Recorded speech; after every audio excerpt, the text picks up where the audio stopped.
The story I am about to share with you today on Well That's Interesting is one that runs deep in my blood. It is the story of my grandfather, Marcus Nole Junior, a proud black man born in the heart of Havana, Cuba in 1911, whose journey would shape the destiny of our family for generations to come. Life in Havana at the turn of the century was a complex tapestry of culture and struggle. The streets were filled with the sounds of music, the smell of cooking, and the persistent spirit of black Cubans who had carved out their place in society through determination and strength. The Nole family stood proud among them. My great-grandfather, Marcus Nole Sr., had already set a powerful example for our family, serving in World War I and showing that a black man from Cuba could stand tall and fight for what was right.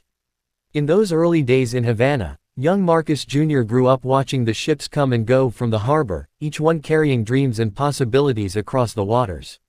The 1920s were a time of great movement and change. Black people from across the Caribbean were looking to the United States, not as a promised land, but as a place where their determination and work ethic could forge new opportunities. For my grandfather, that call to seek something more grew stronger with each passing day. When Marcus Jr. finally made his journey from Cuba to Texas, he carried with him the strength and pride of his heritage. Texas in those days was a place of both opportunity and challenge for a young black man from Cuba. But my grandfather had something special inside him, a fire that would soon find its expression in the boxing ring.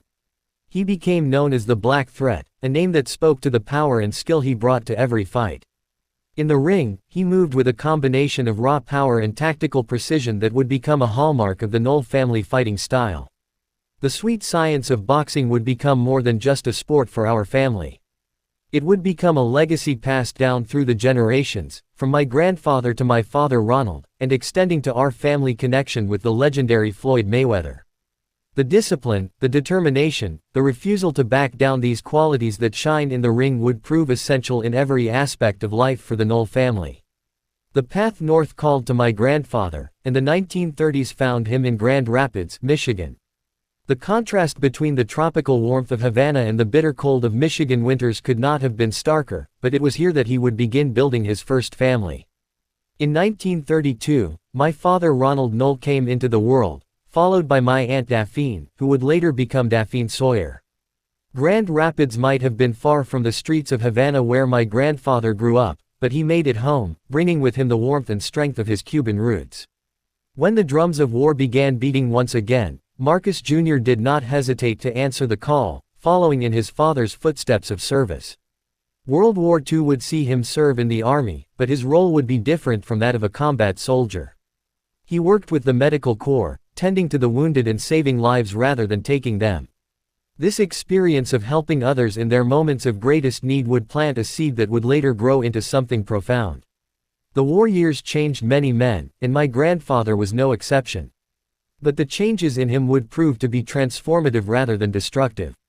The man who had once been known as the Black Threat in the boxing ring began to feel a different kind of calling. The same hands that had once delivered powerful blows would later be raised in praise and prayer as he found his true calling as a preacher of the gospel. After the war, Texas called him back south. The Lone Star State would become the setting for the next chapter of his life, where he would expand his family, including my Uncle Curtis. But it was in his role as a preacher that Marcus Jr. would find his greatest fulfillment. The fighting spirit that had served him so well in the ring was now channeled into fighting for souls, fighting for his community, fighting for what he believed in with all his heart. My father, Ronald Nole, would forge his own path, becoming a skilled welder. The same precision and dedication that he had learned watching his father in the ring found expression in the careful joining of metal to metal. The Nole family has always understood that work, honest work done with skill and pride, is one of the ways we prove our worth and contribute to our community. As I stand here today, Kelly Nole, sharing this story with you on Well That's Interesting, I am filled with pride in my grandfather's legacy. The journey from Cuba to America is more than just a story of immigration. It is a testament to the power of faith, determination, and the unbreakable spirit of a black man who refused to be defined by the limitations others tried to place on him. The blood that runs through my veins carries the rhythm of Havana streets, the power of the Black Threat's punches, the dedication of a soldier who helped save lives, and the passion of a preacher who found his true calling in serving God. When I look at our family's story, I see how each generation has taken the strength passed down to them and found their own way to make a mark on the world. From the boxing ring to the welding shop, from the battlefield to the pulpit, the Nole family story shows how one man's courage to cross the waters from Cuba could set in motion a legacy that would touch countless lives.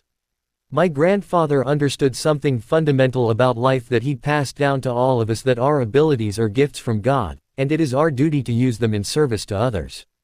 Today, as I continue my own mission of sharing biblical insights and truth through Well That's Interesting on Quaver TV, I carry forward that same spirit of service. The platform may be different, the times may have changed, but the core values remain the same. Like my grandfather, I believe in the power of faith to transform lives. Like my father, I believe in the dignity of work well done. And like all the Noles who came before me, I believe in standing proud and strong in who we are and where we come from. Let me tell you something about being Black and Cuban, as my grandfather lived it. It wasn't about labels or categories. It was about pride in who you are, about carrying yourself with dignity whether you were in the ring, in the church, or on the streets. Marcus Nole Junior never let anyone tell him what he could or couldn't be.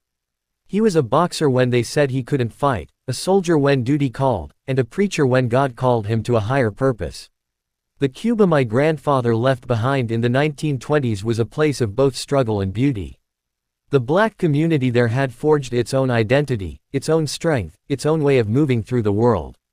When he came to America, he brought that strength with him, that unshakable sense of self that would serve him well through all the challenges he would face.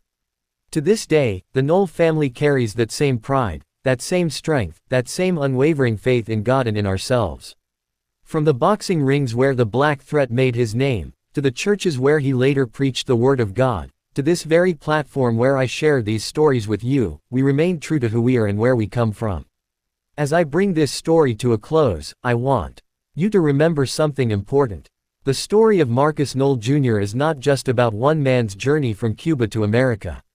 It is about the power of believing in yourself, about the importance of faith, about the strength that comes from knowing who you are and standing proud in that knowledge.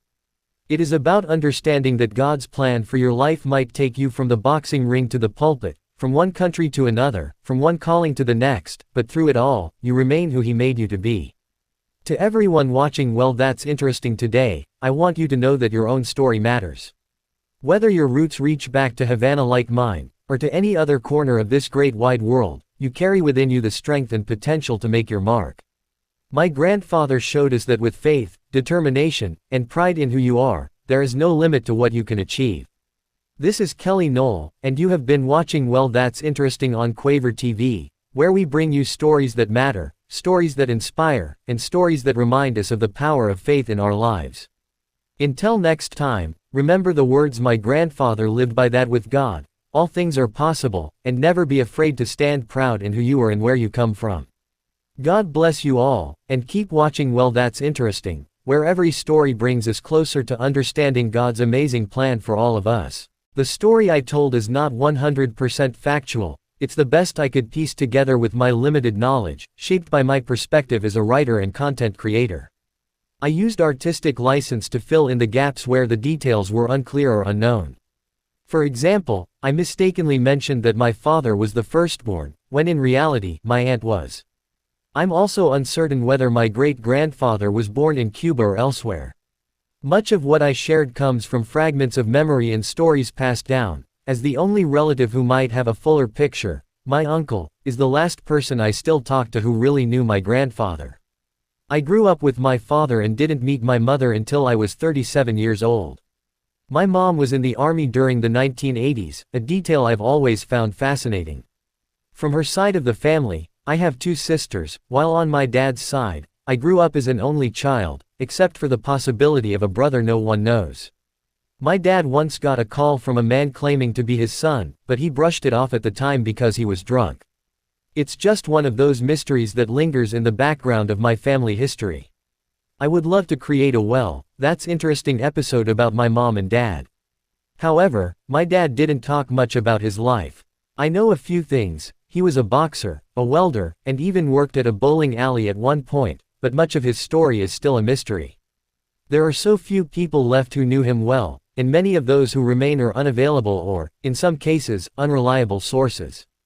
As for my dad's mother, she was a Black American with Aboriginal roots, namely Chickasaw, which I found out because her sister Margaret was listed on the rolls in the early 1900s, an indigenous woman whose family didn't come to this land on a slave ship.